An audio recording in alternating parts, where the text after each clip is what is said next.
Hello, ladies and gentlemen. This is the Chocolate 1000 new point for Juicy welcoming you back to more Pokemon Let's Go Eevee.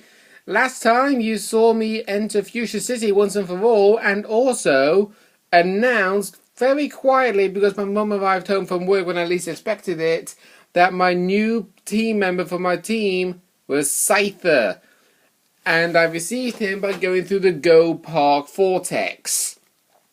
And we actually received a mystery box for a trouble, and in case you're wondering, I did say for the mystery box you get a very special Pokemon, and that very special Pokemon is Meltan. Meltan is a mythical Pokemon. He's actually really hard to catch. So I'm showing you the Pokemon Go mechanics in how to catch him. And there you go. So, that is our mythical Pokemon caught. But there is actually a problem involving Meltan. He has an evolved form called Melmetal, and it requires 400 candy to evolve Meltan into Melmetal. If you're wanting to get a Melmetal in Let's Go Eevee, you have no choice but to catch tons and tons and tons of Meltan just to get 400 candy in order to get a Melmetal. But there's actually something else that's actually kind of really good about this. There was one time early in the year you was allowed to hunt for Meltan in hope to get a shiny. And yes, there is a legit shiny Meltan and Melmetal released. And in case you're wondering what it looks like, it's basically exactly the same colour scheme-ish, but the hex nut of his head is a different shade of colour. Plus, on the very back, because you see, this is what Melmetal looks like once it loads up. Yeah, that's Melmetal, the evolved form of Meltan, and to tell that he's a shiny, that blue wire sticking out of his backside. Yep, that's how you can tell it's a shiny Meltan. And of course, I do have other Meltan as well. As you can see, I've got about 5. I will be, of course, trading them off onto Pokemon Let's Go Eevee. But of course, we're not going to be focusing on catching him this episode. I mainly wanted to show you what Meltan looked like. And I did. But this episode, we are going to be challenging the gym. But before we do that, you want to go over this way real quick. Because we got this man over here. If you talk to him, this Lapras is getting on an edge. But it's still a real beauty, wouldn't you say? Yeah, I actually could say Lapras is a good looking Pokemon. We used to ride on waves and travel the whole wide world together. But Lapras can't swim like it used to. So we'll stay here together. Okay, so here you go. We've now learned the new secret technique, Sea Skim. Except it's Eevee's wanting to learn it, not me. I'm not sure if you can learn it. It's not water type. No disrespect Pokemon typings, alright? Just get on with it. Actually, the following's all right as it is. So you see, Eevee learned the secret technique Sea Skim just by standing on a surfboard on the water. That's kind of a lame way of learning a secret technique, in my honest opinion. It's like, okay, I'll put the surfboard on the water. Make your Eevee sit on it. Okay, I'll sit on it. Good job, you learned the secret technique. But I didn't do anything. It's kind of like that. But that actually means that we got 4 out of 5 secret techniques. And where's the 5th one? It's also found here in Fuchsia City. But to get it is sort of kind of strange. Well, it's a similarity to Pokemon Yellow, but thankfully there's no Safari Zone in this game. So what you have to do is go down here. See, Jesse and James are sat right here. We've heard there are loads of rare Pokemon in that Go Park place, so we came to check out ourselves. But it was so complicated. App this, and connectivity that. It was so creepy we had to get out of there. Why can't I just trip over and get alright. Because I just kicked something really hard. Could it be some kind of treasure? At last, our big score! Let's see what it is.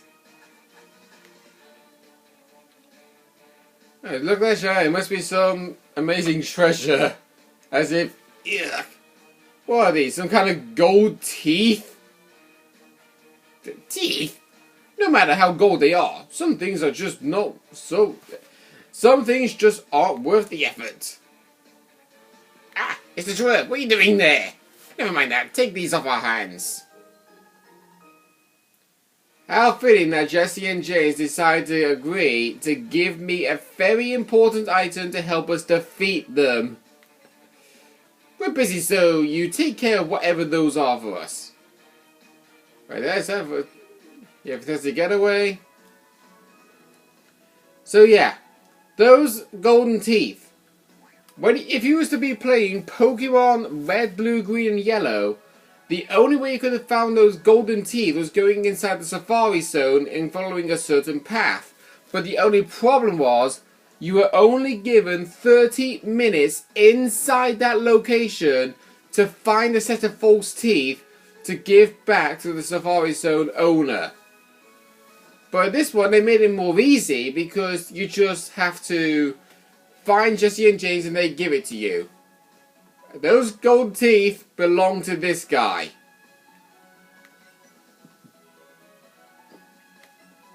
And he popped him in his mouth, knowing the fact that they were full of sand and grit. He didn't even think to wash them. Anyway, thanks, Sonny. You're a real lifesaver. No one could understand a word that I said, not a one. I was still ashamed to show my face around the office even. Let me give you something for your trouble.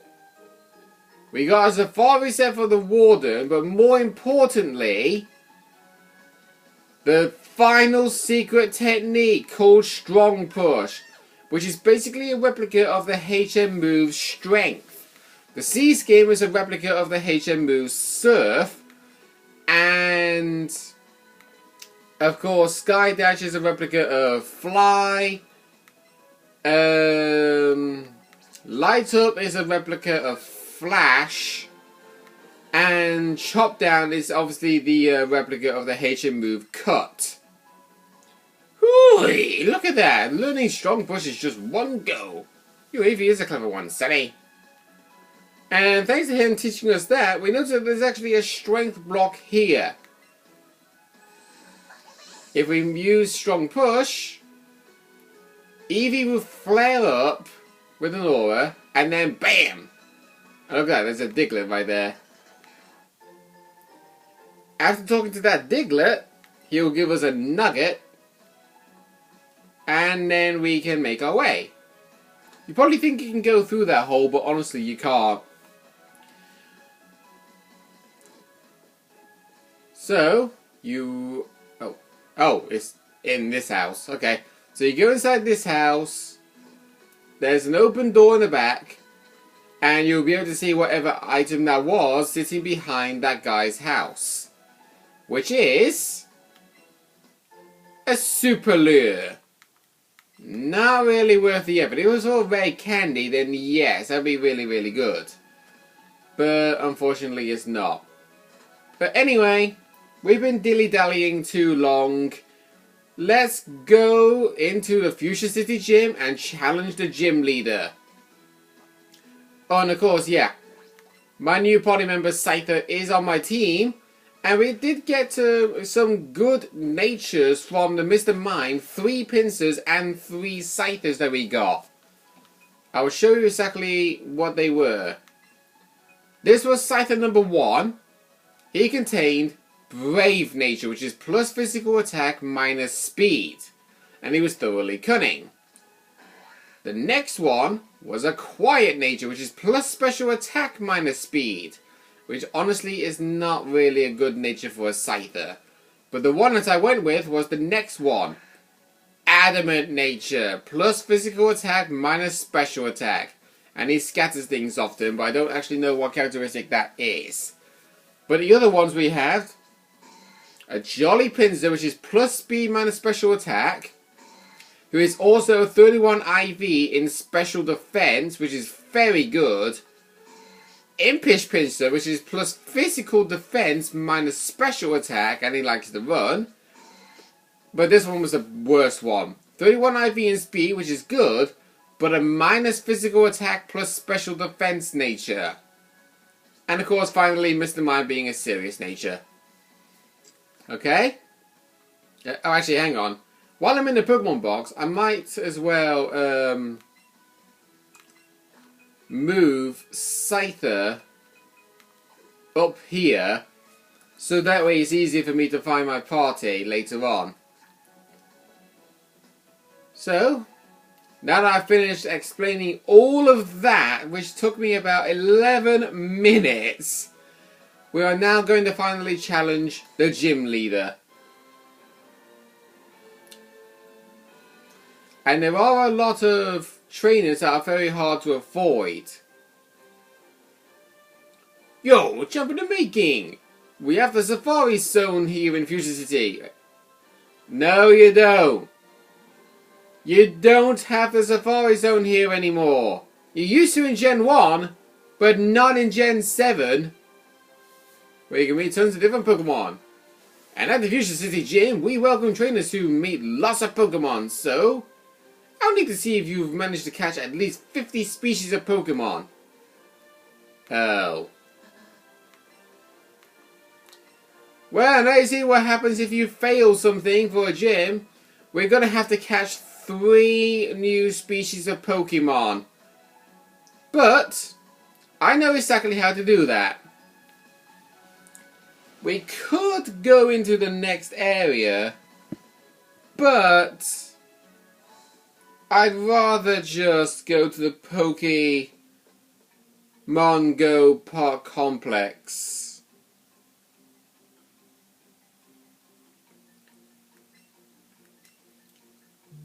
So we're going to bring a Pokemon. And yes, I do have an idea based on what I want to do. I'm mainly going to be selecting Pokemon that we have not actually received. Actually, speaking of which, I don't know if any of you guys actually came across with this, but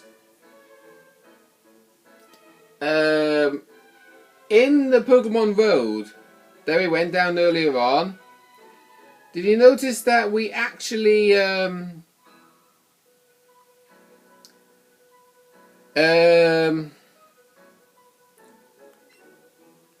well, we didn't actually notice much, but it's actually a rare encounter. But it's kind of hard to describe this really, but on the Pokemon Road, there's a rare encounter where you can you know, get an Eevee. If you didn't have Eevee as a star Pokemon in this game. But anyway, we're always 75 Pokemon, and remember when I showed you about the mystery box? Notice that number on the bottom there. 3. When you've used your mystery box to get yourself a Meltan, you're not allowed to use another one until the next 3 days are up. So, what we're going to do now is we're going to be catching those Pokemon. We actually caught 47 species of Pokemon. We only need 50. I traded down 5 different Pokemon that are going to be a help to us. We only need to catch 3 of them if we can find them, that is. And here we go. Number 1 is, of course, Tangela. You are not able to find Tangela until you enter the route that is 1 below Pallet Town. And yeah, I kind of made a doozy here because I actually traded off Pokemon that's got a pretty high CP. And Tangela is not an easy Pokemon to catch.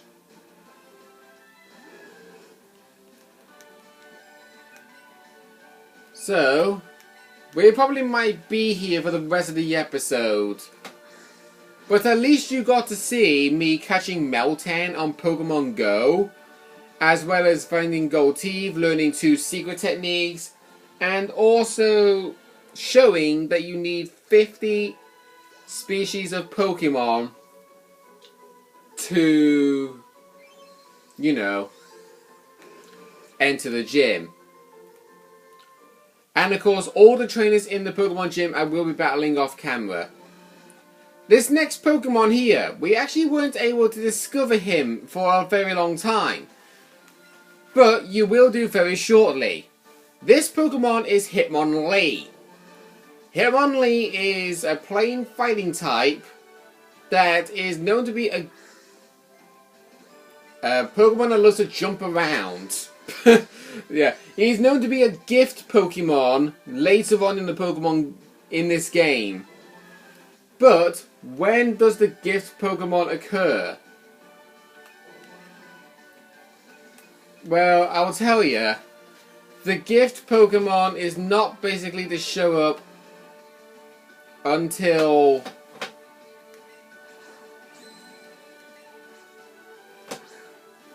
it's not basically to show up until we enter Saffron City. Because you remember that fighting dojo that we walked in earlier on? Well, we immediately chose to walk out of it because we thought it was too early for us to do it. That's where you can get yourself a free Hitmonlee. You can also get yourself another Pokemon that is the counterpart of Hitmonlee, which is Hitmonchan.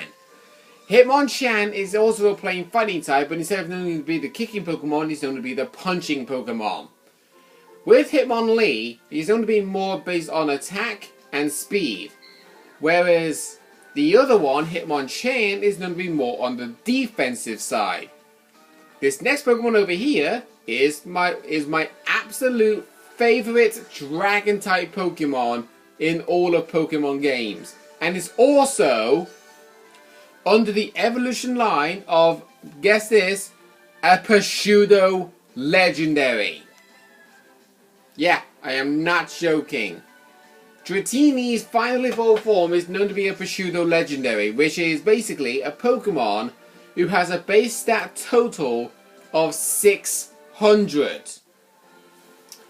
And that Pokemon, with known to be a Pseudo Legendary, I was actually planning on using him in my team. But then I thought, actually, it might be better if I use a different Pokemon. I don't want to just specifically use Pokemon that have a strong base power. But you kind of get the picture. I want to use Pokemon that I'm not actually known to use. So anyway, this next Pokemon here is Omanyte.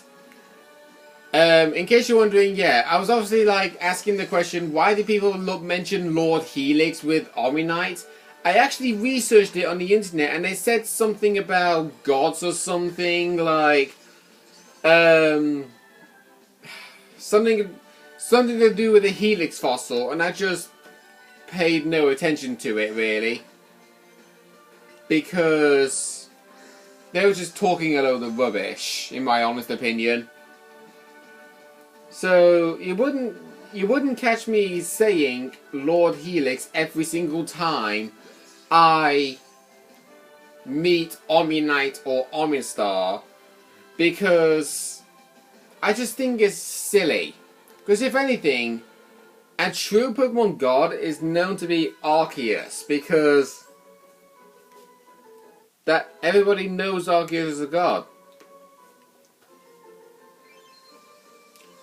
But yeah, we had the choice to choose either the Helix fossil for Omnite or the Dome fossil, which is what we selected. And I'm not going to tell you what the Dome fossil is just yet. But last Pokemon, of course, is Meltan.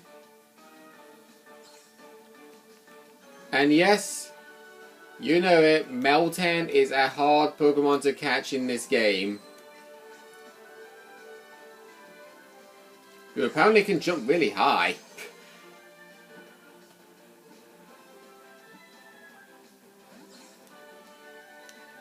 Yeah, because there was one time when I was trying to catch a Meltan, I actually ended up using all of my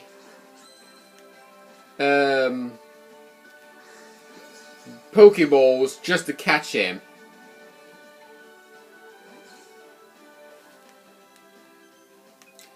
So, yeah, I'm obviously going to be catching this Pokemon and we're going to be calling an end to this episode, guys. So next time, on Pokemon Let's Go Eevee, we will definitely be challenging the Pokemon Gym. See you guys then.